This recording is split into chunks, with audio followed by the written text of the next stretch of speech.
JP Nadda कल कह रहे थे हरियाणा बीजेपी का गढ़ है, तीसरी बार हैट्रिक कोई आज तक नहीं कर पाया 52 साल में या 56 साल में 57 साल में। आप कैसे देखते हैं स्टेटमेंट को? देखिए 3 बार जीत जाना बहुत बड़ी उपलब्धि है हरियाणा जैसे स्टेट में। अब गुजरात में एंट्रेंच्ड हैं, मध्य प्रदेश में एंट्रेंच्ड है, अब हरियाणा उससे जुड़ गया है।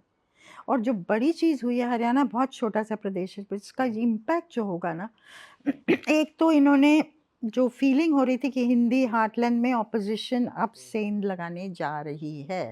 हिमाचल जीत लिया, यूपी में डेंट किया बीजेपी को लोकसभा पोल में, और अगर हरियाणा अब जीत गए तो मतलब धीरे से इनरोड्स इनके होते जा रहे हैं। तो हरियाणा एक गढ़ नहीं रहेगा, हिंदी हार्टलैंड एक गढ़ नहीं रहेगा जो कि बीजेपी का है, जिसके यहाँ जहाँ कोई नहीं जा सकता।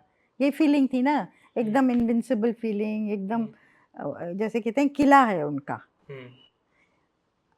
तो वो फीलिंग उन्होंने बता दिया हमारा किला है, और इसका इम्पैक्ट महाराष्ट्र पे हो सकता है क्योंकि जो काडर है वो प्रोत्साहित हो जाता है। अब महाराष्ट्र की लड़ाई सबसे अहम होने वाली है। सेकेंड लार्जेस्ट स्टेट है, 48 लोकसभा सीट्स हैं, फाइनेंशियल हब है, झारखंड जहाँ ट्राइबल्स हैं, जहाँ दोनों जगह बहुत अहम लड़ाई होगी, और इसका रिपल इफेक्ट होगा, कार्यकर्ता पे होगा। लोकल फैक्टर्स क्या हैं वो तो हर एक स्टेट के अलग होते हैं, पर मोराल पे होगा। तो मैम इसमें दो चीज़ें हैं। एक तो हरियाणा में लोग कहते हैं कि बीजेपी वाले बोलते हैं कि हम सुशासन करने आए, उनको सुशासन क्या शासन ही नहीं करना आता। तो शासन मतलब ब्लंटली कहते हैं वो ये चीज़। तो वो लोग तीसरी बार सरकार बना रहे हैं, उनको खुद को भरोसा नहीं कि वो सरकार बना भी लेंगे। और वो पर उन्होंने एक स्टेज सेट किया, जैसे हम मोटी मोटी जो बात करें, एक स्टेज सेट किया, पोलराइजेशन हुआ, उनकी विक्ट्री हुई, अब वो सरकार में आएंगे और वो जो मेजर कम्युनिटी है उनको दोबारा से वो दबा के रखेंगे, ताकि जो अलग वोट्स हैं जो उन कम्युनिटी के अलावा वो उनको उनके वोटर बने रहें। ऐसा लग रहा है आपको? ऐसा करना पड़ेगा, और गवर्नेंस के लेवल पे, क्योंकि एक्सपेक्टेशन बहुत हैं, एस्पिरेशंस हैं, young people. Haryana young state है, 70% यंग है इस प्रदेश में। तो उनकी एस्पिरेशंस को आप कैसे मीट करेंगे? इलेक्शन में तो आप कर लिया, स्ट्रैटेजी काम कर गई, और जाटों को कैसे रीच आउट करोगे? एकदम बहुत अग्रेसिव कम्युनिटी है वो, उनका क्या रिस्पॉन्स होने जा रहा है?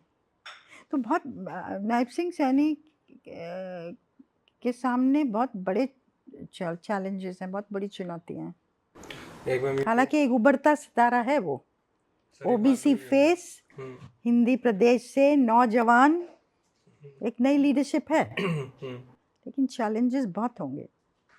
पर मैम एक चीज़ ये है कि जितने पोलस्टर वगैरह घूम घाम के आए थे, ये क्या ये सारे जाटों से ही पूछ के आ गए कि भाई किसको वोट दे रहे हो? नहीं, ऐसे जैसे मैंने कहा ना कि और कम्युनिटीज भी बोल रही थी चेंज के बारे में। ये तो है, ऐसा नहीं कि सिर्फ जाट बोल रहा था। ये तो जब मैंने जैसे कहा अहिरवाल में, जहाँ बीजेपी का स्ट्रॉन्ग होल्ड है, वहाँ टक्कर मानी जा रही थी। भाई माना जा रहा था 2 कांग्रेस जीत जाएगी, जीत सकती है, और 2 बीजेपी, गुड़गांव पटौदी बीजेपी जीत जाएगी, बाकी 2 में बादशाहपुर सोना हो सकता है कांग्रेस ले जाए।